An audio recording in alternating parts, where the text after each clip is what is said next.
Yankees Files podcast. We are back with one of my favorite episodes every year, and this one has a special guest, so that's pretty sweet. I'm Will Harris. You're Alec Whipple. The rest of you are probably celebrating that opening day is in, I think we can call it mere hours at this point. It's also mere days. I guess it's always mere hours. But mere hours to the World Series. It's just, look, it depends on your definition of mere. It depends on what the definition of mere is. And mine is Thursday is mere hours away. That's also what I need to tell myself with this work week. Anyway, Whipple, it's a big week. How are you doing? I'm great. As I told you earlier, what a great way to start Monday morning than getting ready the last spring training game. The Yankees are in Mexico, preparing to go to Houston. I know opening day is around the corner. I opened my mailbox and I got your save the date for the wedding. So I got to see you and Terce's smiling faces, or I guess, I don't think you're smiling in that picture, but I saw your faces. I think we're smiling at one another. You're at one another, not at me, not at the viewer. Camera. Yeah, exactly. Not at you, the protagonist of reality. Exactly. But like, what a way for me personally to start Monday. What a way for the baseball fandom, the Yankees fandom at large, to be gearing up for a week that, you know, although I think maybe it's not exactly going into opening day with the full player personnel, the roster that we wanted, I think it's pretty close and there's a lot to be excited about. Definitely when I was doing these predictions, kind of reminded me that even though my favorite player in the world might not be on the mound on Thursday, which again, we haven't had an episode since then. So as you know, I've gone through a huge emotional roller coaster on that. But even though Garrett Cole will not be in Houston, I think there's so much to be excited about. So many players that will have, you know, we've anticipated we're going to get to see them play for the first time on Thursday at Minute Maid Park. And I could not be more excited. Yeah, it's a big week, and certainly some stuff has happened since our last podcast, both in the world of the New York Yankees with DJ LeMahieu starting the season on the IL, with Garrett Cole's elbow situation, in the world of baseball as well, with Shohei Ohtani possibly having a gambling problem or at least being involved in some stuff he should not have been involved in. But all of that, well, not all of that is secondary. Some of that is relevant to this season preview, but not all of it. And we're here to do the season preview episode. We also have a great interview with Michael Kasper at KasperStats on Twitter that's coming up later in the episode. That was a ton of fun and very insightful, as anyone who knows Michael knew it would be. But Whipple, let's dive into this. We have a lot of our episodes are pretty free form, you know? Mm-hmm. Not this one. This is, we have these season previews and seasons in review, I would say down to a science. We give out our preseason awards. We predict some stat leaders for the team. We make bold predictions, and this time we solicited them from our followers on Twitter as well, and they sent in a bunch of them. And we're also going to do a few overs under. It's my sincere belief that that's how you pluralize over under. So let's get right into it. What do you want to start with? Awards? I think let's start with awards. Start with MVP, kind of who is going to be the heart and soul of this Yankees season. And I don't really, think we've ever disagreed on this. We've never disagreed. I am curious though, because I think we're about to. It's if usually, our fantasy draft is any indication, we're about to. Usually the MVP award rests solely with one man, with a second man who, again, sadly, will not be probably in the running for that, having some claim to it. But I think there is a third person that we would agree who has a right to say he is, you know, probably one of the favorites for Yankees preseason MVP. And if I'm picking up what you're putting down, this might be different between you and me. I'm going to go with, as you alluded to, the person that I picked number one in the fantasy draft between us and our high school friends, Juan Soto. And for the first time, I think maybe I picked Garrett Cole for one of these, but usually the consensus pick is Aaron Judge. I'm going Juan Soto because I think Juan Soto is going to have both the stats and the narrative on his side. I think the stats are going to be career best in a lot of categories for him. I mean, his career best last year was 35 home runs, and I think he's going to top that. He's going to put up his usual walk numbers and hitting in the heart of the Yankees lineup. I feel like everything, RBIs are going to be up, batting average might be up, WRC plus, everything is just going to be at a new level for him. He's going to be probably, I don't know if it's the better, I would say one of the best lineups he's been in. He's definitely playing with the best player he's ever played with. And he's going to be in a contract year. And I think narrative-wise, he's just going to have all of the energy and momentum on his side if he comes out strong, given what the Yankees went through last year and what we know he is as a player in both his stats and kind of the energy he's going to bring to the clubhouse. So what I think would prevent this is probably the situation that I'm sure you're going to describe. But it's a good problem to have. I don't think Juan Soto is going to lose this award because he didn't play well enough. But I do think the fact that he is providing life and a spark to this team that underperformed last year, in my mind, combined with that contract year, combined with that new stadium, new lineup, kind of extra motivation, I feel like he's going to be the MVP of the Yankees. And I think that's a fine take. But here's the thing. A Juan Soto MVP pick for this team assumes that Aaron Judge will not be Aaron Judge. Juan Soto's best season ever. Now, again, he's only going into his age 25 season. Aaron Judge was in his age 25 season in 2017. So there's a lot of baseball ahead of Juan Soto. In Juan Soto's best season to date, his best full season, he had a 164 WRC plus and 7.1 Fangraphs WAR. Aaron Judge last year, after he came back from injury, had a 164 WRC plus.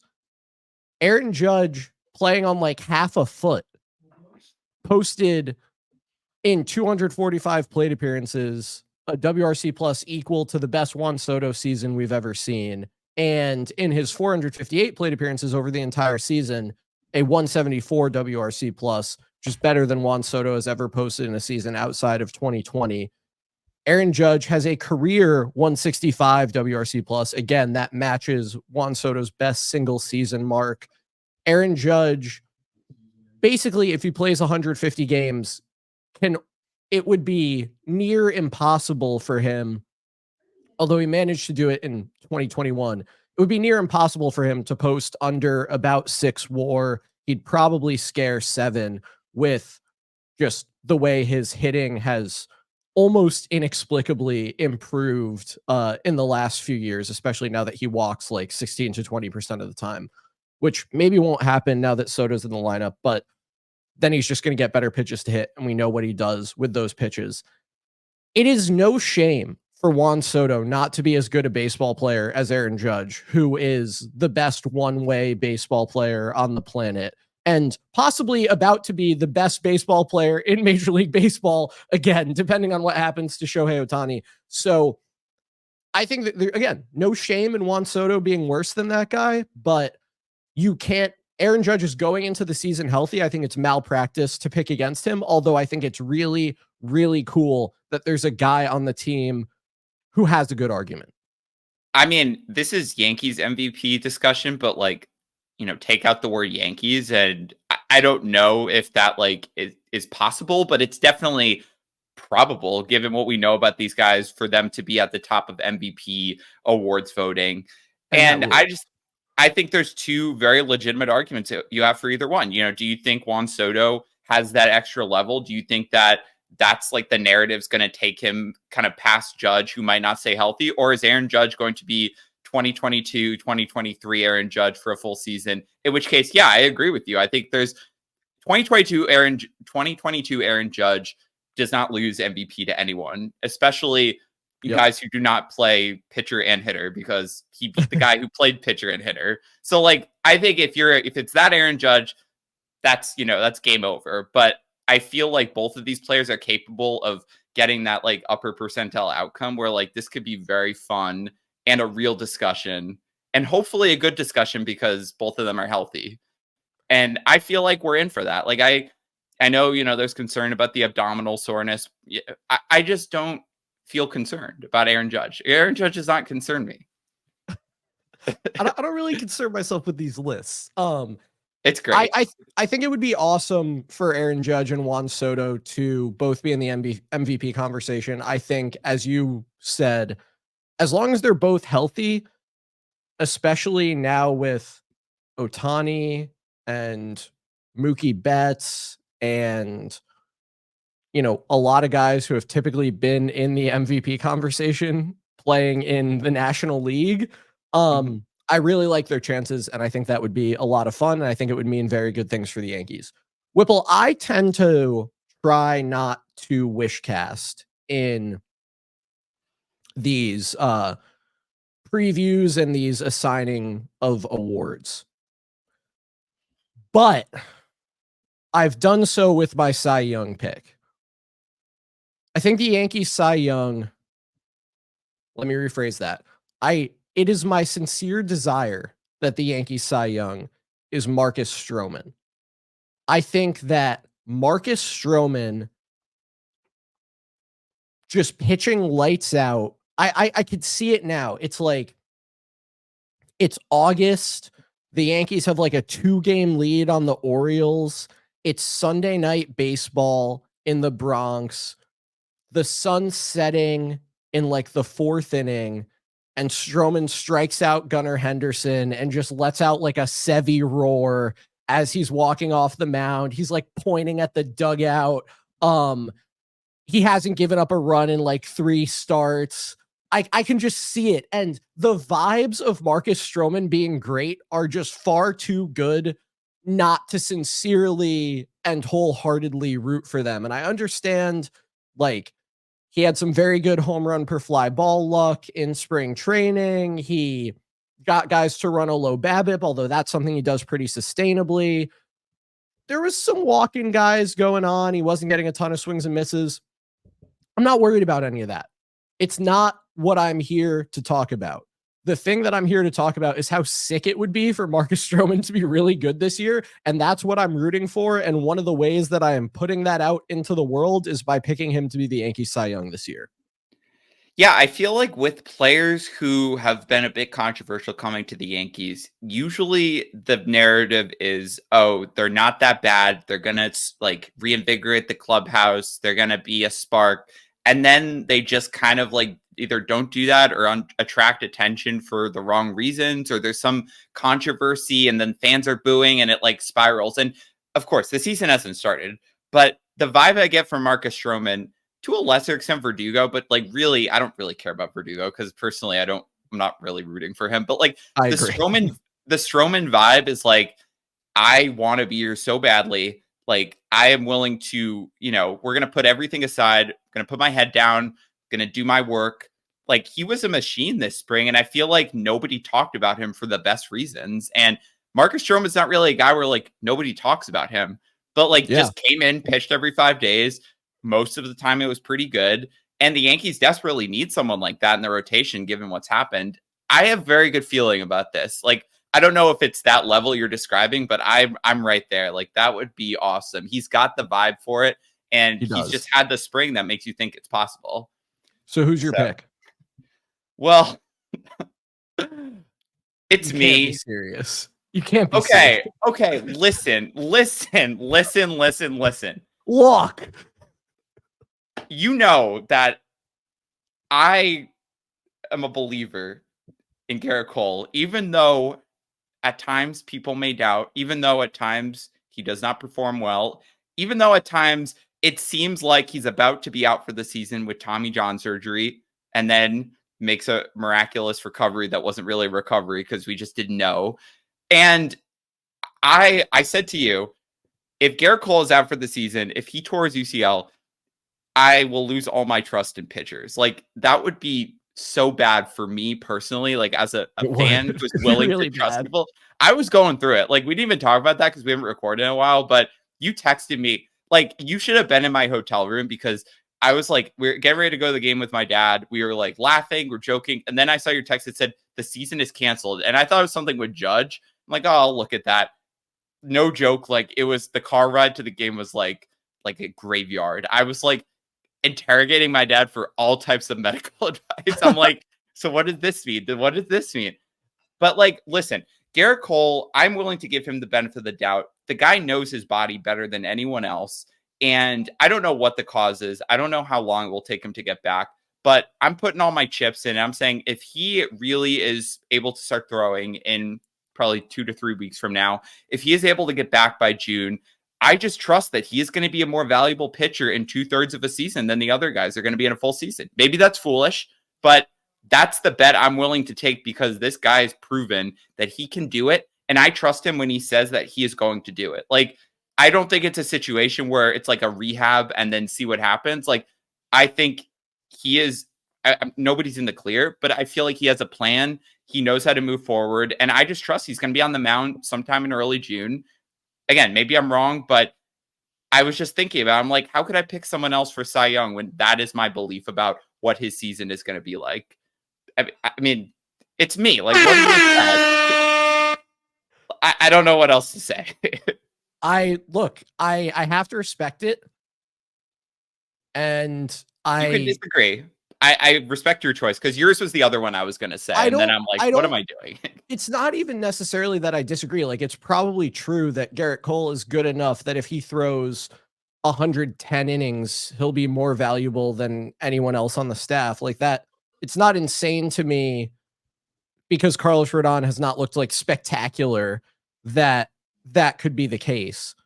But it is a little bit wild to me to pick the guy who's starting the season on the injured list. And it makes me a little bit concerned for like what that means about the team, but I got to respect it. It's a one of one pick. We're not like, I'm not saying that about anyone else, but this is another level. So hit me with your rookie of the year. I bet we'll have the same one for this because I feel like there's one clear rookie right now who kind of has the path to playing time and definitely. And I have a soft spot for exciting guys at that position. The best thing for you personally, because I realize as we're doing our season preview, we're going to be doing more seasons without Gary Sanchez on the team. This is our third season.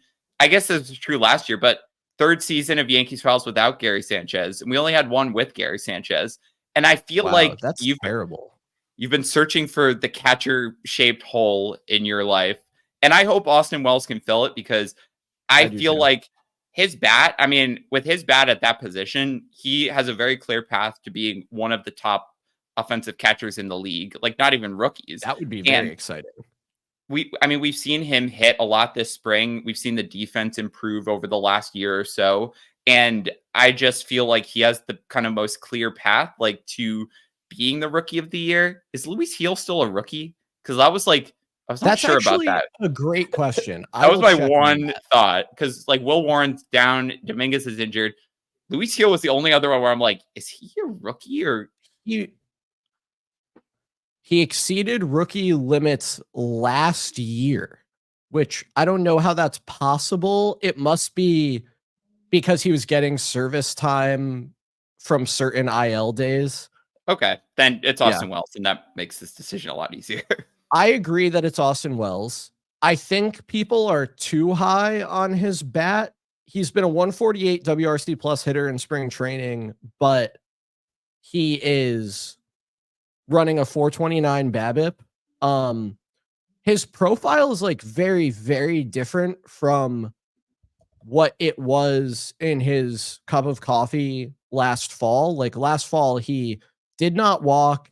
He struck out less than league average, like, under 19%. League average was in the 24s, I think.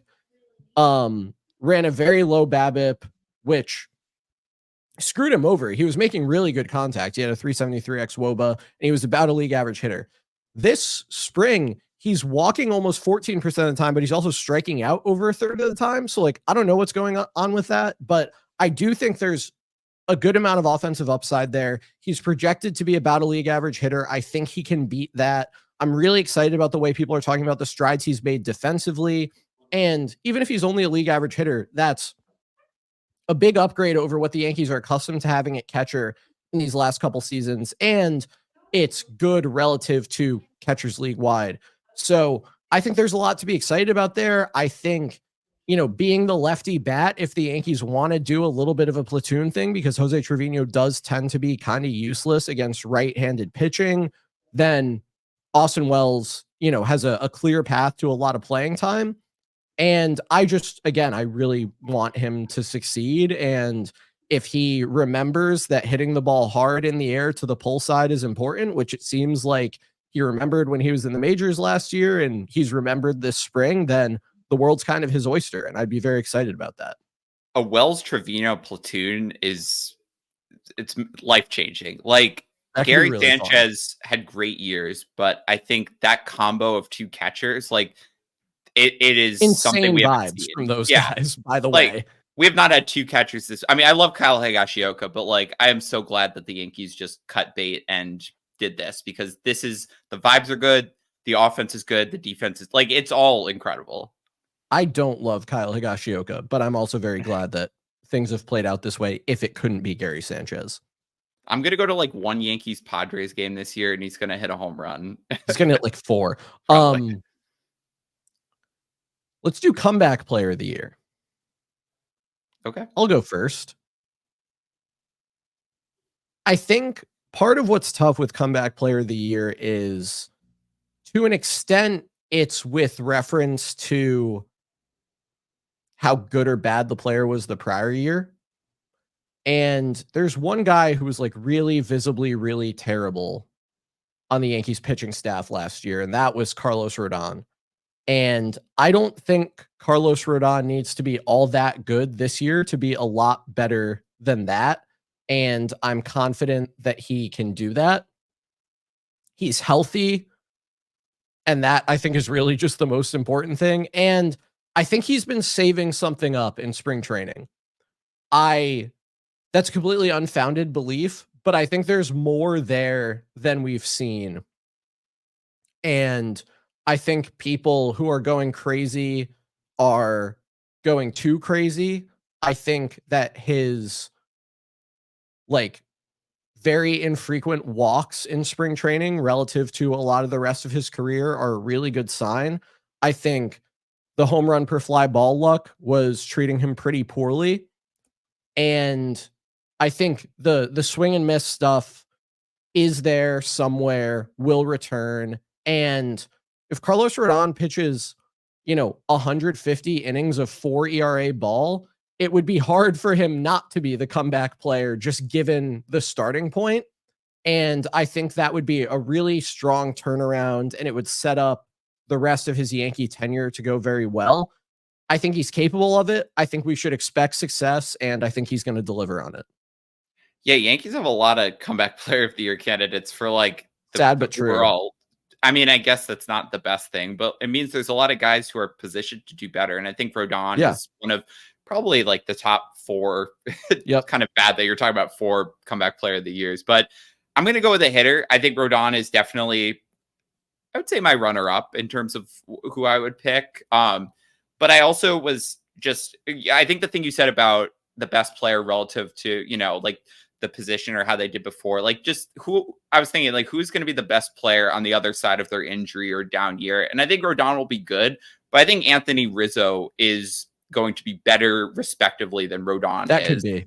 And I think his narrative is a little more compelling. I don't know. Or maybe the narrative is important for like the Yankees comeback player, but the return from injury is like always one that sells, I think, with the comeback player of the year voters. In terms of the Yankees, he clearly was a much worse player for a specific reason that has resolved itself. And as I said earlier in spring training, the numbers don't matter much, but to see Anthony Rizzo hit the ball to the tune of hitting 389 in spring training with over 1100 OPS, 2 home runs, 9 RBIs, like everything looked really good from him. And I feel like when your concern is, can you see the ball? Like, how is your reaction time? Like, that would probably be more evident than maybe some other people trying to work things out in spring training. I think Anthony Rizzo, way more than he struck out too. I think Anthony Rizzo at his best is probably, maybe, I don't know, the 4th best hitter in the Yankees. But I do feel like he plays such an important role in the middle of that lineup. And I just feel like his stats relative to last year, like, it's going to be such an easy comeback narrative to track. I do feel like he is going to probably have a lot of support in the Major League Comeback Player of the Year. I think Rodon is good, but I think Rizzo will end up having a better year, respectively. Yeah, I don't hate that. And I think you're right that things set up very well for Anthony Rizzo to succeed because nothing that he experienced was self-inflicted.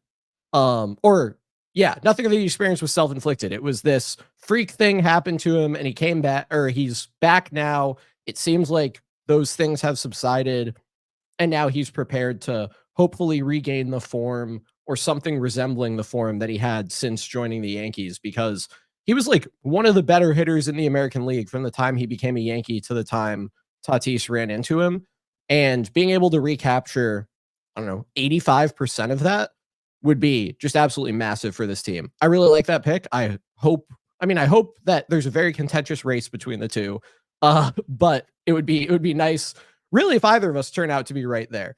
A little sad that neither of us picked Giancarlo Stanton. That would be very exciting. That's what I'll say about that. Yeah, reliever of the year. I think Nestor Cortez is probably the other one that you Nestor's could up there for sure. Reliever of the year. So there's a lot of good options. And I went unconventional here. I went slightly unconventional. You might have gone more so than me, but I probably did. I feel like the Yankees, it's an interesting discussion just because, it's not like there's one or two relievers you just got to keep looking at. Like relievers of the year for the Yankees, like pop out at interesting places. I mean, it was probably Ian Hamilton last year. Yeah. So, I mean, good segue. So I'm picking Ian Hamilton this year. I like that. I think there could be the next great find. We could go with the established, Clay Holmes at this point, or Loizaga. Loizaga is probably my backup pick, but I feel like the Ian Hamilton rise was it was out of nowhere, but he was so good the whole year. And that's part of why I'm picking him, because of last year. But I feel like this year, there's a huge important factor that's making me kind of lean towards him. When we hear about him and we see him pitching multiple innings, getting ready for the Michael King role, we know Aaron Boone, likes to use him. Aaron Boone definitely deploys the Michael King or Michael King substitute in very important situations. I just think Ian Hamilton's going to be the heart of a lot of games, pitching multiple innings. And like Michael King was probably, before he was starting, like probably the reliever of the year last year. I feel like that pitcher has an advantage by pitching more. I think Ian Hamilton's going to pitch more and pitch well. And I just feel like he's going to continue his run of success from last year, being a really important figure, but also have the quality or quantity of innings to go along with the quality to kind of elevate him over some of the other guys. I'm interested to see who you pick, because I kind of thought you might go Hamilton too. I felt like I was sneaking one under, slipping the rug out from under you there. So I absolutely thought about Hamilton. Absolutely, I did. He just had some stuff go. I think he's a very good pitcher. Like, I want that to be abundantly clear. He gets a ton of ground balls. He strikes out a ton of guys. Maybe the home run per fly ball was artificially low last year. Maybe it wasn't, but he was awesome. Like, he did that weird thing where like you get your rookie eligibility back, or like it never actually expired, even though you've been in the league for 5 years. And of rookie relievers, it was like him and Cano from the Orioles. So he was awesome. He's looked phenomenal in spring training, just getting a bunch of weak contact, striking out a ton of guys. Walks are down. Love Ian Hamilton. Don't have enough good things to say about Ian Hamilton. But I figured that in the spirit of the 2023 Yankees, I should try to pick this year's Ian Hamilton as my reliever of the year. And that's why I'm going with Nick Birdie. All he's done in spring training is strike guys out. He's at 15.95 strikeouts per 9. Does he have a walks problem? Probably. He's had a walks problem his entire major league career.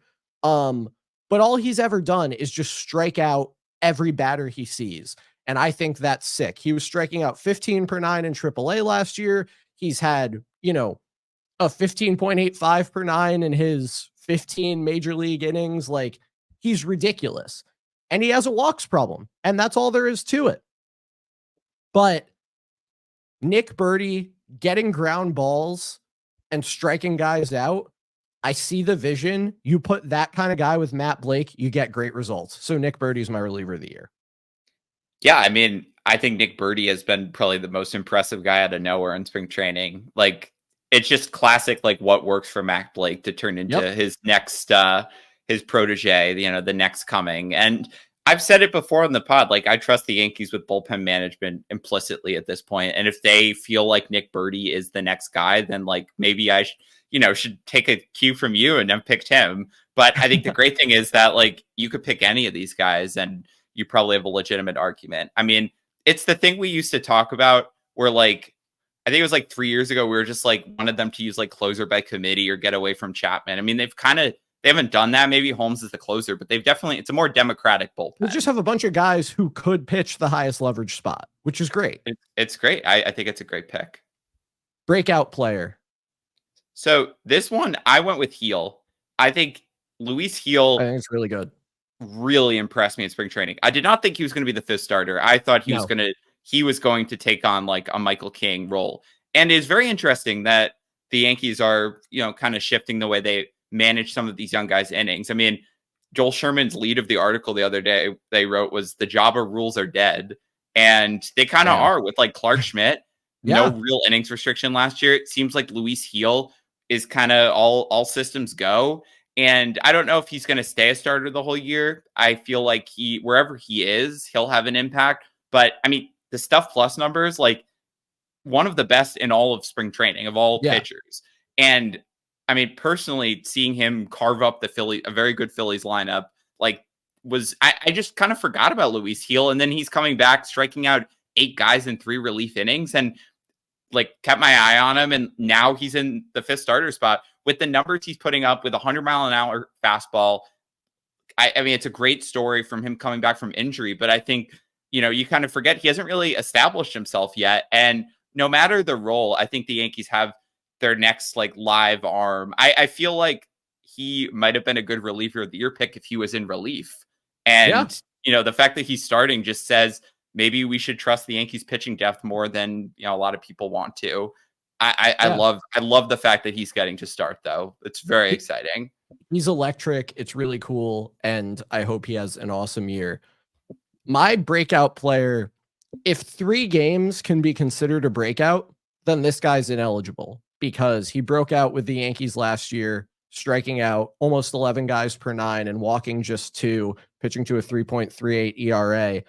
It's Luke Weaver. I'm a Luke Weaver believer. I think that the Yankees are going to use him in interesting ways. I think he's going to make some starts. I think he'll probably be the piggyback guy for a couple opener games.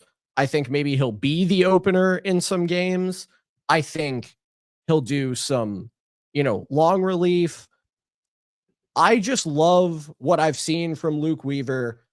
He's had some in the last year, some bad home run fly ball stuff that I think obscures the potential that's there. But when he came up with St. Louis, his MO was pretty high strikeout, pretty low walk. And that's what we saw from him as a Yankee last year. And I think he has that. And if Luke Weaver can deliver that, whether it's in a spot starter role, a 6th starter role, a long man role, whatever it is, I think he can be a really maybe unconventionally positioned valuable player for this team. And it would just be terrific to see the Yankees once again find a guy who no one's been able to figure out and make him a terrific player. I would really enjoy that. And I hope it happens to Luke Weaver. It'd be crazy. I mean, the guy's a career 5 ERA, and it's a lot worse than that in the last few years. And I mean, he was that headliner in the Paul Goldschmidt deal, so it's a huge fall from grace from him. To be able to get back to that point or anything close to that would be crazy. And I don't know if he's on my list of guys I think are going to have huge years, but if it's a pitcher for the Yankees and Matt Blake has said he's figured something out, who am I? You kind of got to believe it. Yeah, I think that is, given his career, it probably fits more of the breakout player versus the young guy kind of coming out of nowhere. I think this would be a very fitting breakout player if that was to happen. 100%. All right, Whipple, that does it for our awards. We'll check back in on the progress on those at mid-season. And for right now, I'm going to throw it to our interview with Michael Kasper. Hope everyone enjoys it. All right, and we are back with baseball Twitter's leader in X4 eyes, although not today. I've got you beaten that. And X4 arms. It's at KasperStats. Michael Kasper. There we go. X4 eyes.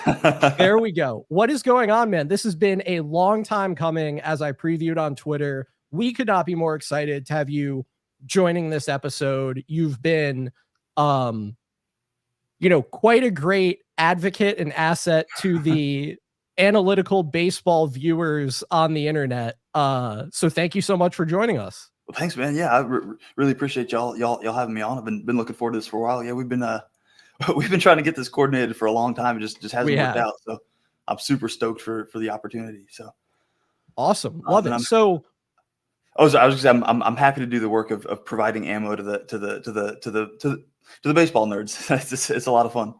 And we're truly in your debt. We appreciate it. So for anyone, and there shouldn't be any YankeesFiles followers who are not familiar with you at this point, given how we try to amplify your work and how helpful it's been. But tell the people, a little bit about you. Who are you? How did you come to develop this kind of way of watching and interacting with baseball? Yeah, so I'm kind of just a moron who likes baseball. The only class I failed in college was a probability and statistics class because I didn't realize at the time it could be applied to baseball. But yeah, it was around 2019, 2020 is when I really started getting into the statistics of it, and just realizing how interesting it was. So when I'm not posting baseball memes that aren't funny, I do a lot of like big data analysis of entire baseball seasons. I'm not really, if you're looking for a guy, to tell you how a certain player should fix his swing, that's not me. I'm not a coach. But I do big data analysis of entire MLB seasons or teams, and just kind of to get a general picture of what aspects of the game actually impact run scoring and which aspects do not. So if you followed me for a while, you'll know that that one point I'm hammering home all the time is that in the modern game of baseball, contact percentage does not impact run scoring, but power or slugging percentage. There's a lot of ways you can measure power, barrels, slugging percentage, whatever. Contact percentage does not impact scoring. Power does. And that's a really important thing to understand about baseball. It's not intuitive at all. It's not intuitive at all that putting the ball in play more versus less in today's game doesn't actually impact how frequently you're scoring. But if you want to understand the game, you got to understand that's just true. That's just reality. So I'm just trying to make graphics and content that reflect the state of baseball and the reality of it accurately. That's awesome. And I think, you exhibit on Twitter a patience that I wish I had. And maybe it's about my willingness to buy into the credibility of the analysis, but you engage with people who struggle with the fact that sometimes your findings aren't intuitive in a way that I'm probably a little bit more dismissive with those people. So, is that reflective of how you got to this place and this way of understanding baseball, or is it just something about your demeanor and countenance that I need to be trying to replicate? I mean, I think that's mostly out of a desire to be honoring to the Lord in pretty much everything I do. I'm a Christian. If you followed me for a while, I hope that's not a secret. And I want to. I have not always seasoned my speech with graciousness on the internet, and nowadays I try to do that all the time. But I think the other thing is I don't blame people for not knowing these things. Like if you grew up, in the 70s or 60s or 80s watching baseball, you've got the three numbers on the back of the baseball card, and that tells you, like, those are the only stats you have. I don't blame those people at all for not intuitively understanding why WRC plus is better than batting average, because it's not necessarily intuitive. I completely get that there's some people that just want to put on the game and they just want to watch the game and enjoy it and not hear anything about WOBA or WRC plus. I totally get it. I'm not an advocate of statistics as a way to enjoy the game. I'm not sitting here like, you can't like baseball if you don't do all the numbers and all the stats. The thing is, what I am an advocate of is the fact that these stats are good and useful, and there's inherent value in thinking about the game more versus thinking about the game less. The thing I find myself saying to people a lot is, if you had to spend $250 million on assembling a baseball team, would you rather think more or less about it? Because there's some people that just want to use batting average and RBI, and it's like, yep. You don't have to fully understand the math behind WRC plus to understand why it's better than batting average. You can just look at the correlations, that it's more predictive of teams actually scoring runs than something like batting average. Yeah, the $250 million thing has always resonated with me, because I often find myself asking people, why should you choose to know less when you can know more? Yeah. But if you don't have a dog in the fight, so to speak, then maybe you can just choose to know less and, develop opinions about the game based on less information and be fine. But I think when you think about it from the front office's perspective, as you encourage people to, it really drives home the importance of understanding, hey, what really matters. So we foreshadowed this for a little bit now. You've brought a number of graphics with you that you've posted that people can find on your Twitter at KasperStats. And for anyone who's not watching us on YouTube or on the video component of Spotify, you're going to want to, at least for this segment, because not only are these graphics really cool, but we'll be referencing specific parts of them, I'm sure, and it'll be helpful to be able to see them. So you've made reference to a lot of correlation analysis that you've done. And in summary, basically, you've gone back and looked at, over the course of a major league season or various different major league seasons, which statistics have done a good job of predicting how many runs a team scored and which statistics don't do that. So yes. I'm happy to start with any of the graphics you want. And I'd say let's dive into this, because not only is the process of doing that interesting, and not only do I think our listeners will appreciate that, but some of the findings, as you foreshadowed, are not all that intuitive, and I think deserve some discussion of their own. Awesome. Yeah, let's start with number one. Good place to start. So this is just a. Let me go full screen so I can see better. Cool. This is just showing. On the left, you have you have a stat, and then on the right you have what's called the R squared value, or the coefficient of determination. So we throw around the word correlation a lot, and the correlation is a value called R, capital R. The coefficient of determination is just that value raised to the power of 2. So it's always going to be a correlation is always between -1 and +1. The correlation squared, or the coefficient of determination, is always between 0 and 1. So that's just what it's showing here. But you don't need all that background to understand that the closer this number here is to 1, the better the stat on the left is predicting actual run scoring.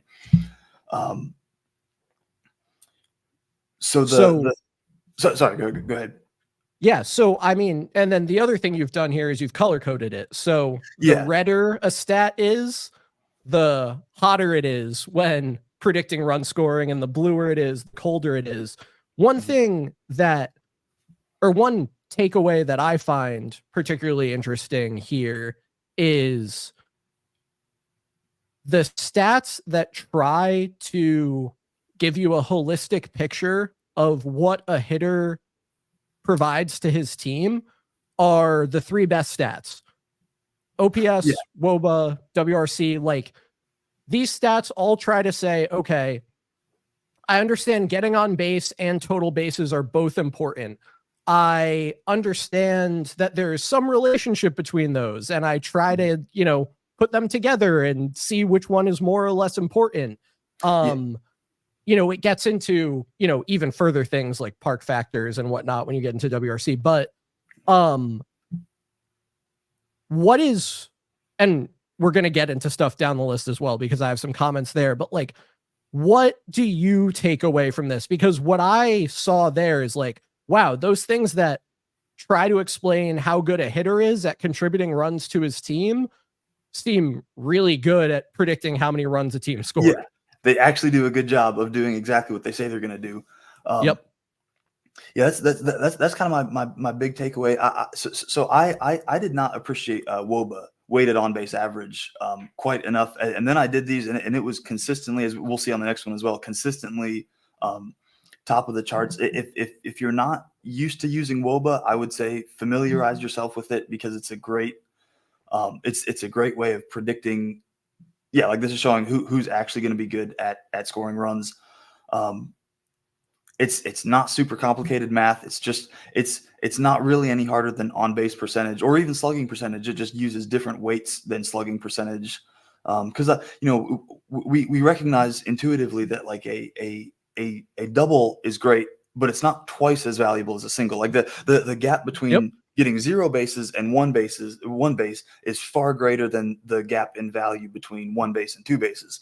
So as the number of bases of a hit increases, the marginal value of each successive base decreases, and so something like WOBA factors that in, and that's why it's so good at actually doing what it says it's going to do. And for anyone who's not super familiar, WOBA, weighted on base average, as Michael explains, basically looks at how many runs actually get produced by these events. Yes. These events being, hits, hit by pitches, walks, etc., weights them appropriately, and then is presented on the on-base percentage scale. So if someone has a 400 on-base percentage, they're great at getting on base. If they have a 400 WOBA, great hitter. So one thing that's helpful about some of these stats is they're scaled in some way, like, WRC plus and OPS plus, for example, scaled so that 100 is average. WOBA scaled so that it's on the on-base percentage scale, which makes it easy to understand. You don't have to, learn a new, this is 300. Is 300 good? 300 is a good batting average. What is it? Is it a good WOBA? Is it a bad WOBA? On-base percentage, which makes it really helpful. Yeah, if it's a good on-base, if it's a good WOBA, yes, yeah, exactly what you're saying. A good WOBA is a good on-base percentage number. They're on the same scale. So yeah, it's interesting. You see the FanGraphs offense, the FanGraphs total, FWAR, wins above replacement, xWOBA, expected WOBA. So that takes. This was such a win for me, as you know. Yeah, this was the fact that it's right above average too. I think was a great nail in the coffin. So we just talked about WOBA, xWOBA. It takes just the data about the actual batted ball. So it takes the exit velocity, the launch angle, and I believe the spray angle horizontally across the field as well. I'm not actually 100% sure about that. I think what Cody Bellinger and Isak Paredes taught us is that it does not include spray. So sometimes the pulled fly ball guys outperform WOBA for that, or xWOBA for that reason. Gotcha. Okay. Yeah. That makes sense. But it's just taking the batted ball data, and it's trying to extrapolate a WOBA value from that, and it's basically just looking at the history of all the balls in the StatCast era that were hit in a similar fashion, and trying to extrapolate a WOBA. And it, as you can see here, it is a better predictor of team run scoring than batting average. And that's not to say that batting average is awful either. Like this 0.606, that's a totally fine R-squared value. Yes, it shows there's a strong determinative relationship between batting average and team runs scored. but there are so many stats that are better leading indicators of run scoring than batting average. So I'm not trying to say, hey, let's just throw away batting average. What I am saying is it's got a place, and there's other things that actually predict total offense better. And I gotta say, seeing it slotted right below xWOBA was I found that especially nice, because batting average only endeavors to tell you, hey, in each at bat, what happened. Mm-hmm. And xWOBA does not try to describe what happened on the field even a little bit. Even in the slightest. It doesn't care. xWOBA, if you hit a ball that sneaks around the pesky pole for a home run, xWOBA is going to tell you should stop hitting the ball that way. Yeah. Part of that is that it doesn't, account for horizontal spray. It's not park adjusted, whatever. Mm-hmm. But we have a stat that just cares about if you're making solid contact, basically. Yeah. And it is doing a better job explaining run scoring than the stat that tells you how often you get hits. Yeah. And I think that is one of these counterintuitive findings from this analysis that you've done that, like, I really appreciate, but also that I can understand why people struggle with it, because people will come along, hit score runs. Maybe not. Runs win games. Runs win games. We're all agreeing on. But this question of what produces runs, as it turns out, maybe a lot of us have a misguided view of where runs come from. And I think that's one of the great services that you're doing here. Yeah, and it's true that if you increase batting average, you will score more runs. But there's a trade-off. There's a trade-off between average and power, and increasing your power increases the number of runs you score at a higher rate than increasing your average. I can't help but notice where slugging percentage and isolated power are on this graphic. Slugging percentage right up there at the top, right up there by on base. I mean, on base percentage, slugging percentage, they're really not bad either. The fact that you can just add those together and get OPS and it's somehow better for reasons that math cannot explain. OPS is 1/1000th of a point behind WOBA, which is very, very specifically calculated and has all these weights and stuff. It's unbelievable. If you keep going down the chart a little bit, you've got home runs, expected slugging, even number of batted balls 95 plus miles an hour is a decent predictor. Keep going down, you've got I actually have it listed twice, but if you go to a number of batted ball events, which is just the same as balls in play, very little correlation or very little relationship between how many times you've put the ball in play and how many runs you score. Which is, very interesting on its own. And you can see BABIP, batting average on balls in play, also not doing a great job explaining run scoring. Putting the ball in play, like, the vast majority of the time, you're going to be out. Like, it's the truth of the matter. And putting the ball in play without much authority, even more often you're going to be out. And putting the ball in play on the ground, even more often you're going to be out. So, I think when you go through it like that, you can kind of walk yourself into, all right, I understand that simply putting the ball in play is not sufficient to score runs, but this is jarring. I mean, that the number of sacrifice flies a team has now, some sacrifice fly, or, the fact that sacrifice flies are run producing events, complicates it a little bit, but like, sacrifice hits, which this is from Baseball Reference. They're talking about sacrifice bunts. That does a better job of explaining it than just like, are you putting the ball in play or not? It's really interesting to me. There's no meaningful relationship at all between contact and run scoring. And that's, you have another graphic or another couple graphics that drive that home. There's a little more detail on that later. for the RBI people among us, and we know RBI not a great stat, situationally dependent. But they are a great stat for measuring actual runs that are scored.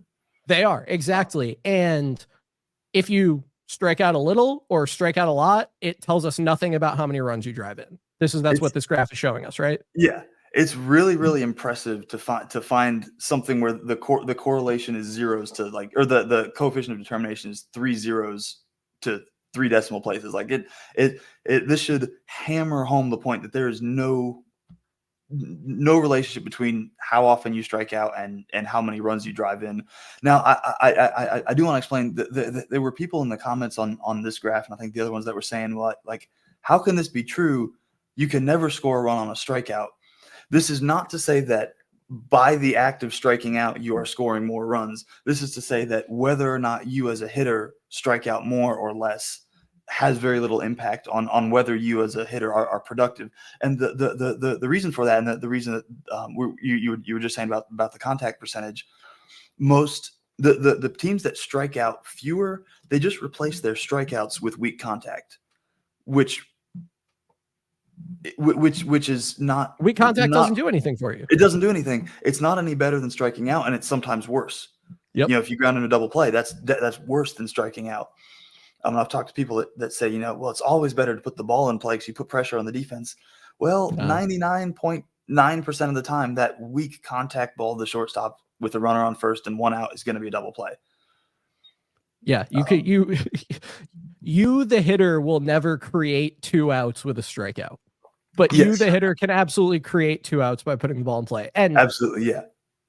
We talked earlier about how good OPS is at explaining run scoring. I assume the R squared is similarly weak here, although we don't have it on the graph. Yeah, it's not listed on this one. I think it was like 0.04 or something. So not quite as minimal, but still, there's there is a slight negative correlation. Like, but I think it's very small.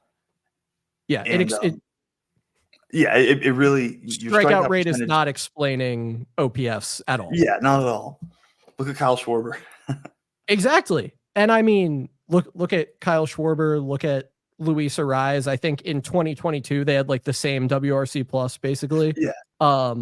Which is I think a beautiful thing. So this graph, the previous graph, but I think I'll even go back to the first one. Yes. You can see strikeout percentage very low there. Yeah, exactly. We can see strikeout percentage almost at the bottom. It leads us to an interesting conversation, I think, about how people perceive the New York Yankees.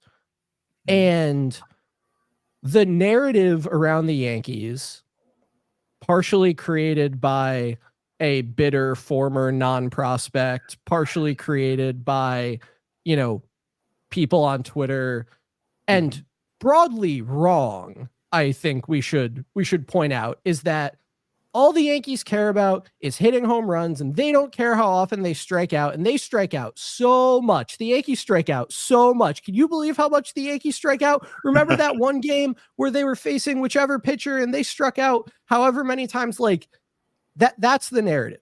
And one of the things that I take away from this graphic is if teams are experiencing a fruitful trade-off between contact and power, they should really, really, really pursue it, because the stats that are the result of power are at the top of this list, and the stats that are the result of contact are at the bottom of this list. Yeah.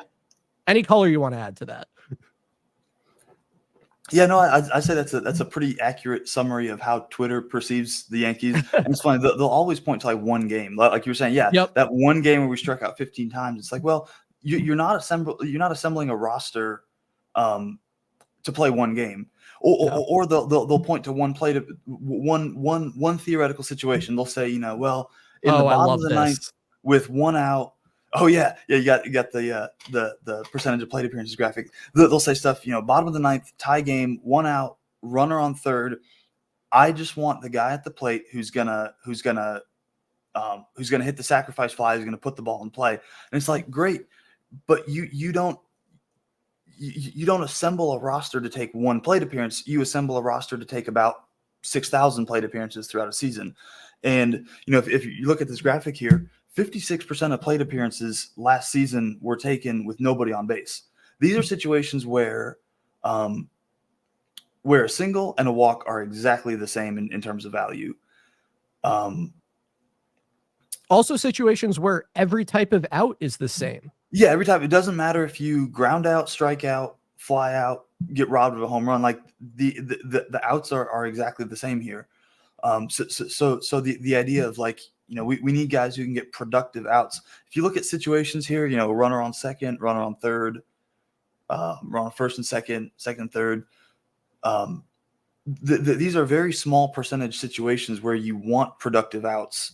Or where you could even benefit from productive outs. In well over half of, if you take just the top two rows, because I think you generally don't want, you're rarely shooting for productive outs with just a runner on first. This is about 75% of all plate appearances throughout the year are situations where you don't really benefit at all from a productive out. Moving a runner from first to second with an out is basically guaranteed to reduce the number of runs you're expected to score in that inning. And it's then a I think bad trade-off. And I think the thing I would add is we've already established that with nobody on base, which is 56% of plate appearances, every out is the same. Also, with 2 outs, every out is the same. And if you sum up nobody on base, nobody out, nobody on base, 1 out, and 2 outs, you're at what, like almost 2/3? You're over 60% of plate appearances. So like the idea that you should care about the manner in which a player gets out is clearly misguided. And on top of that, there's this notion about players swinging for the fences.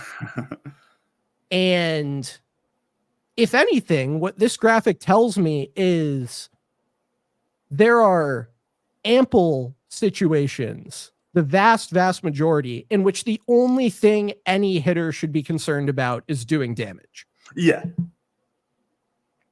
Yeah, we want guys swinging for the fences more, but looking at this.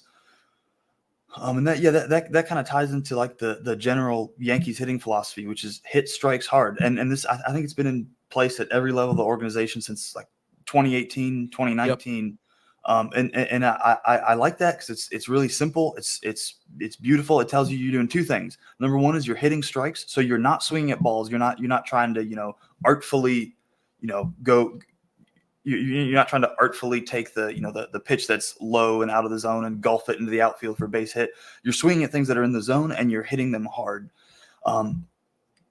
The pitching in today's game has evolved to the point where pretty much every team has a guy in their bullpen that can throw a 99 mile an hour sinker with 24 inches of run and 17 inches of drop. Like, which itself is unbelievable. Like crazy. Those guys were 1 in a million before. Yeah. But your ability to control the location of a pitch like that is far smaller than your ability to just say, hey, I'm going to swing hard, and if I make contact, I'm going to crush it, and if not, I'm going to strike out, and that's okay because there's nobody on base, so there's no difference between striking out and grounding out anyway. Your ability to control the location of the ball is very, very minimal. Just in the modern game in general, with the improvements to pitching, but you can definitely control how hard you hit the ball. It's so much easier to train up players to swing hard, hit the ball hard. Yeah, and I think one thing that you and I were both tracking during the postseason was the record of teams that out homer their opponent. So now this is a different type of stat as well, because while what you've been looking at typically is how things happen over the course of a season and totals or rate stats over the course of a season. What we're talking about now is how the events of a given game affect the outcome of that game, which people don't always quite grasp. But, what we found is this postseason, it was something like, 85% of the time, if a team out-homered its opponent, it won.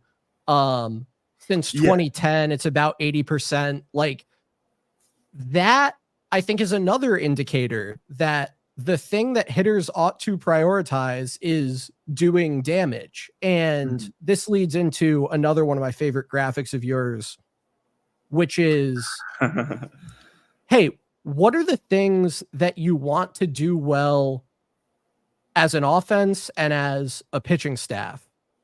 And of course, team win percentage is very well explained by run differential, runs scored minus runs allowed, the two things at the center of this circle.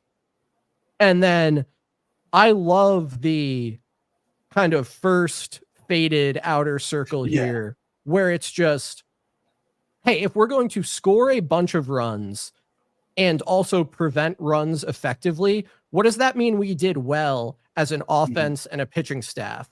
And what I can't help but notice is, first of all, the things that an offense should do well are the things that a pitcher should be good at limiting. Which I think is like a nice symmetry. But second, I don't see batting average here. I don't see contact percentage here. I don't see, some outer circle. Or I guess, contact percentage is somewhere in the Kuiper belt. I think this graphic is really illuminating because, again, we know what creates runs. So as an offense, you want to do those things. As a pitching staff, you need to prevent those things. Yeah. And this is not so much like a hard mathematical thing, but this is just, as I've done all these correlation analysis things, this is how I've started to think about metrics that matter. So like you said, you've got team win percentage at the center. That's the only thing that matters. From a front office perspective, there's nothing else that actually matters. You've got runs scored, runs allowed, and those two things are really the only ways you can directly you can directly impact team win percentage. And so if you're going like to this outer circle, like strikeout percentage, exit velocity, whatever, it's very difficult to try and build a determinative link between, say, strikeout percentage and team win percentage, because there's a lot of factors that go into whether or not your team is successful, and so there's a lot of statistical noise. But when you kind of build those correlation charts and see there's a very strong determinative relationship between OPS, WOBA, WRC plus, that kind of that second, or that faded circle. I call those the gold standard primary metrics. Like, these are the things that you as a team should be optimizing for. And there's others you could put on there. I mean, you could put on base percentage or slugging percentage there too. I don't think that would necessarily be wrong, but when I say it's a primary metric, I mean it's something that's attempting to measure a baseball result. It's a metric in which, if you take that metric in isolation, it's always better to have a higher one than a lower one. Like, you'd always take a higher WOBA over a lower WOBA. And so like you could put batting average there. I mean, in the sense that it you'd always, in isolation, you'd always rather have a higher batting average than a lower batting average. I don't think it's worthy of that gold standard tier. But so the point echelon. It's not in there yet. The point of thinking about things in this way is as I'm doing kind of this correlation analysis, it's difficult to build determinative links between these kind of outer rim stats, these peripheral metrics, which don't, some of them measure baseball things, but others don't, like bat speed. And this is kind of a sampling of metrics. There's literally thousands of things you could put here. You can measure anything and have it be a peripheral metric. If you want to measure, the average forearm length of your outfielders, like, you could do that. I don't think it'd be meaningful, but you can measure anything. And if you can build if you can prove to me a strong determinative relationship over an appropriate sample size, so like a full season, or at least a couple months of a full season, between that peripheral metric out there on the outer rim and any one of those gold standard metrics, OPS, WOBA, WRC plus, then that's meaningful. If you can show any strong link between any of those metrics and anything on that faded circle, then I'll listen. It doesn't. My philosophy of analytics is it doesn't really matter what that thing is. If you can figure out a way to show me that helps your team win, and specifically that helps you either score runs or prevent runs by raising your OPS or lowering your opponent OPS. I don't care if that's pre-game yoga or post-game nap time or seventh inning stretch ritual goat sacrifice. If you can show that there is a strong determinative link between that thing and OPS or WOBA, then that's meaningful. And I think that is really a key takeaway, maybe the key takeaway from a discussion of the use of analytics in baseball. Mm-hmm.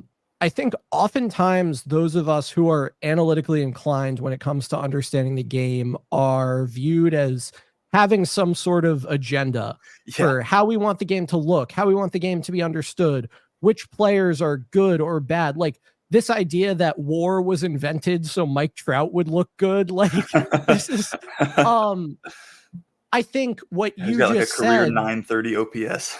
Exactly. Yeah. What you just said summarized perfectly that like analytical understanding of baseball is neutral. It is dispassionate. Mm-hmm. Whatever matters. And the numbers will tell us if something matters or it doesn't.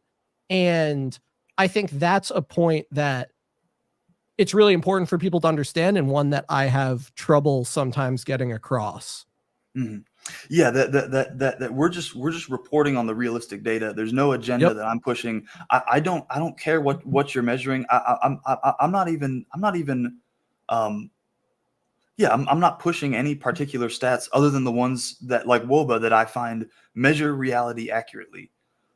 Because the point isn't to get nerds. I've seen people that say, analytics was invented by nerds who wanted to get into baseball. Yeah. And it's like, no, it was invented by teams who are trying to win. That's it. It's not some big push by Major League Baseball as an organization. It's teams that want to win ball games, and they're doing anything they can to find a competitive advantage over other teams. Absolutely. And I think that's what people got to remember. Yeah. So, Michael, as we wrap up here, this is, of course, our season preview episode.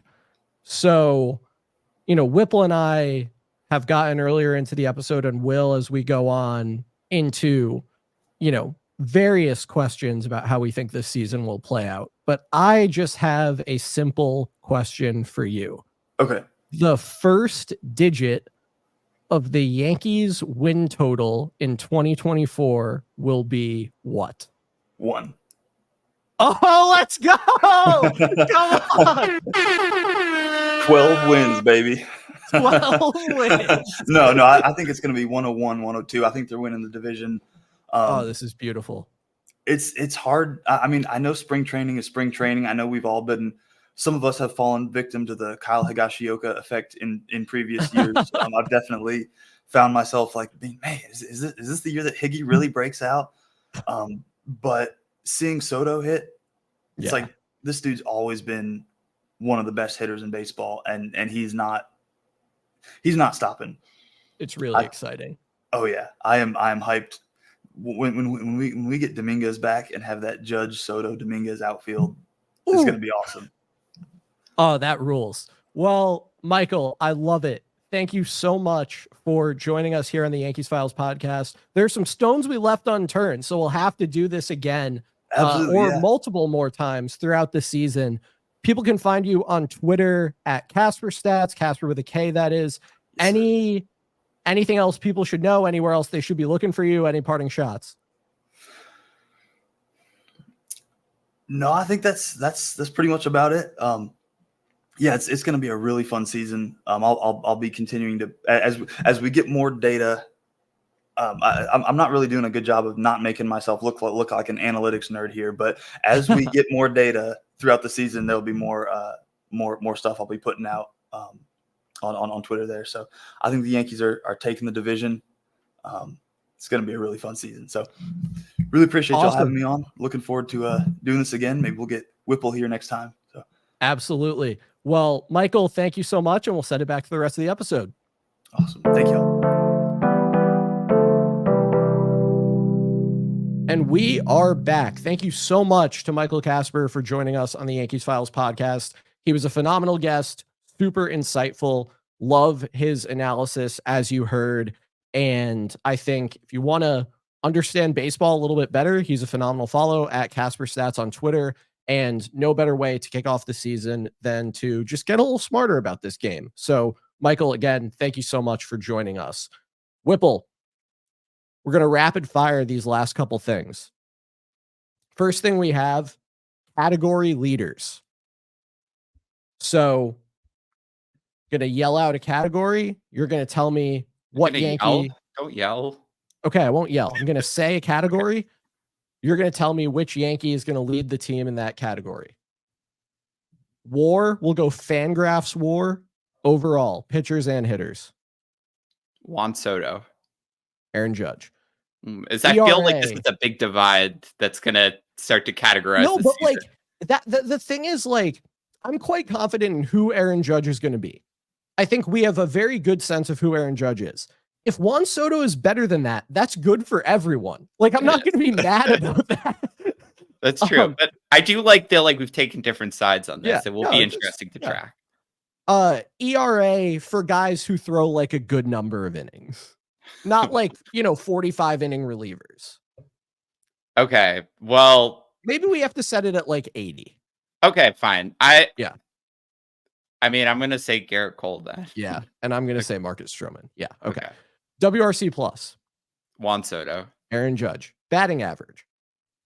Aaron Judge. Aaron Judge. Home runs. Juan Soto. What? Okay. Aaron Judge. Runs batted in. I think they're both going to hit over 40 home runs. So that would be very exciting.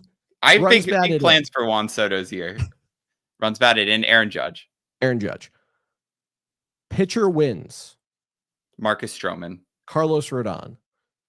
This is like when you pick Nestor that time, just because wins are random. I'm like, I don't know. He'll probably like pitch 5 innings a bunch of times and the offense is going to be good. And saves. Clay Holmes. Clay Holmes. It's time to get into what's always the best part of this episode. Bold predictions. I think I've never had one be right. I am a Nostradamus over here. Last year, just for anyone who wasn't listening, last year I predicted Garrett Cole's Cy Young win. I predicted that Clark Schmidt was going to be one of the top starters on the team by WAR. I predicted there would be a no-hitter. Right? I said at Yankee Stadium though, so I kind of undercut myself. So 3 of 5 is kind of crazy, and we're not doing 5 this year, but wow. I think the only one I was ever right about was that Glaber would be a Yankee at the end of last season, and that wasn't really that bold.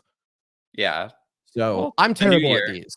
And I'll start off with my first, which is Clayton Beeter becomes one of the 4 most trusted relievers. You know what's we found so out funny? He's making the opening day roster, and I just have decided that that's what's happening. That was one of my originally we said 5, and that was one of the ones that you cut. That was one of the ones I cut. So well, then your other ones better be damn bold. I think it's a good prediction. I think Beeter. He was my other consideration for breakout player. I think he's gonna have a big year. I thought about him for parenthetical rookie of the year. I like it. What's your first? Trent Grisham will be a top 5 Yankees hitter by WAR. I don't know if that's if 5 is because last year. Okay, so last year he would have been 4th. We're expecting, Juan Soto's on the team. We're expecting some improvement from a lot of guys, but I do feel like Grisham's going to take a step forward, and I just feel like better than Stanton or LeMahieu or Volpe or Wells or Verdugo. I think his defense is going to. If his defense is going to be good enough, he's going to get a lot of playing time. I feel like he's going to get a lot of playing time. It's going to carry him a little farther than I think people think. Yeah, I am not certain about the playing time just because the better side for him is facing lefties.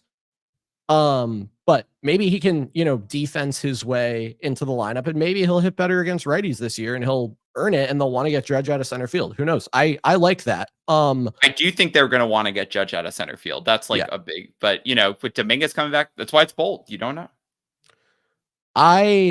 So both of my next two could thematically tie in with that, but I'll go with the more direct one. Neither Alex Verdugo nor Trent Grisham gets a playoff plate appearance for the Yankees, but the Yankees are in the playoffs. Wait, what was this like the one where you said, or was that me? I said once Josh Donaldson or Aaron Hicks will be on the playoff roster, and that was right. Yeah, I think. Yeah. Anyway, sorry. I think they're both exceptional trade candidates. I think, Verdugo with free agency coming up, some team wants to add a lefty bat, and then all of this is couched with like there's Jason Dominguez. Don't you want to get him on the field? And if you have health in the rest of the outfield, like those are two just eminently tradable guys. So we're trying to be bold here, right? Yeah. No, I like it, especially given, infield deficiency, outfield surplus, like it is logical. So, all right. So my next one is the Yankees at some point this year, and it could be as soon as tomorrow. It could be to the end of the year. I don't know if we should say like next winter. Maybe we can. I don't know. It's a fun prediction. They will acquire a former Yankee. So there's some guys I had in mind. Obviously, Jordan Montgomery is still out there. I think Gio Urshela is another guy who could maybe be a quick trade candidate. There's always relievers around. I don't know, the Ottavinos or even a David Robertson reunion. Maybe it's someone I'm not even thinking of. Maybe Jake Cave comes back to be like maybe the eighth Jake outfielder. Bowers comes back. No matter who it is, I'm predicting that at least one former Yankee will be donning the pinstripes again. Would it maybe count Brett Gardner? Would it count if like they released Greg Allen and then re-signed him? No, let's say somebody who is not in the organization right now. Okay. Or like hasn't been this year. It has to be like last year. Yeah. It's the vibe. Okay. I like that. My last one, which we kind of previewed because we both picked him for Rookie of the Year. Austin Wells is a top 5 bat on the team, but it's a good thing. So right now, the top 5 projected hitters by WRC Plus on the Yankees from Steamer are Soto, Judge, Glaber, Rizzo, and Stanton. And all of those guys are projected to have a WRC Plus of 114 or better. So assume that 114 is really the floor that Austin Wells has to break through to be a top 5 hitter on the team. That's what I'm going with. He's a top 5 hitter on the team, and it's a good thing. I'd love that. I need Austin Wells to succeed so badly this year. It's one of the only things I want. All right, my last one, and I kind of already alluded to where I might be going with this. I'm not going to say Garrett Cole's going to win Cy Young because that would be even too crazy for me. Although there is a part of my mind that I'm like, should I just? But no, I have to have these predictions be taken seriously, and I don't truly believe that. What I do believe is that Garrett Cole will receive, and I'm trying to figure out what the parameters would be because I want it to be he will receive Cy Young votes, and I feel like top 3 might be too bold. I'm going to say he's going to receive a few top 5 Cy Young votes. Maybe the cutoff is at least one top 5 Cy Young vote. That would be something special. I think that's very bold. Okay. Garrett Cole, I think he's going to throw like 100 innings. I think he will throw more. And I think he's going to be at least top 5 in one voter's Cy Young ballot. That would be very exciting. All right. We're going to do a few quick over-unders, and then we're going to wrap this up. First, WRC plus over-unders. Aaron Judge, these are from Steamer. Aaron Judge, 157. Over. Glaber Torres, 122. Over. Anthony Rizzo, 114. Over. Anthony Volpe, 99. Under. Okay. Oswaldo Cabrera, over under 4 home runs. Over. I really don't know how I feel about this one because they're talking about DJ LeMahieu being, like this IL stint being very short. I will believe it when I see it. I want it to be the over. So over. And the average of the Picoda and Fangraphs playoff odds win totals for the Yankees, 90 over under. Over. Yeah. And both of those have them winning the division, by the way. So, that's the conservative bell curve nature of projections. Whipple, that wraps up the season preview. We have baseball. We're recording this on Monday night. In 72 hours, the Yankees will have played a baseball game? Yeah. That's pretty exciting. That's mere hours. I maintain it. Any parting shots before we wrap this one up? Oh boy, do I have a parting shot for you, because this is, folks, I know we have video now. This is live on the air. Will has no idea what I'm about to do on air right now. Are you confused or are you not confused? Confused, scared. So this isn't parting shots. Will's getting married this year, so I figure we should have a parting gift segment. And in my venture to Tampa, of course, Will, you're always on my mind. But given that your wedding is coming up, as customary, you got to get people things from the registry. But of course, the registry is kind of boring. So I'm always like, maybe I could go off registry for a gift. Of course, I will be getting you something from your registry too. Thank you. Consider this a special early wedding gift that I saw in the Tampa Yankees gift shop. And I could not believe that they were selling this thing, but it is so perfect for you that I could not get it. I have no idea what it's going to, all right. Are you ready? I'm ready. Oh my God. How does that exist? A Gary Sanchez shirt straight from the Tampa Yankees shop. And That's one of the most incredible things I've ever seen. This is live on air content. Will had no idea about this. Oh my gosh. Thank you so much. That's amazing.